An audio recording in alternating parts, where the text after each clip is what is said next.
मरकजी हुकूमत ने मेडिकल दाखिलों में 27% OBC और 10% इक्तिसादी तौर पर कमजोर पसमानदा तलबा के लिए रिजर्वेशन का ऐलान किया है।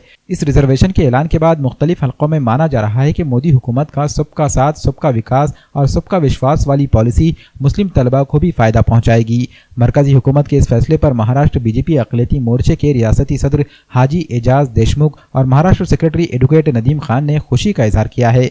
मरकजी हुकूमत के इस फैसले पर मुसर्रत का इजहार करते हुए बीजेपी अक़लियती मोर्चे के रियासती सदर हाजी एजाज देशमुख और अक़लियती मोर्चे के रियासती सेक्रेटरी एडवोकेट नदीम खान ने मुस्लिम तलबा से गुजारिश की है कि वो हुकूमत की इन स्कीमात से फ़ायदा उठाएं। आज नरेंद्र मोदी जी जो मुस्लिम जो लोगों के लिए कि नहीं स्कीम लाए वाले अलग अलग तरीक़ों से, उसकी वजह से मुसलमानों का बहुत ज़्यादा फ़ायदा हो रहा।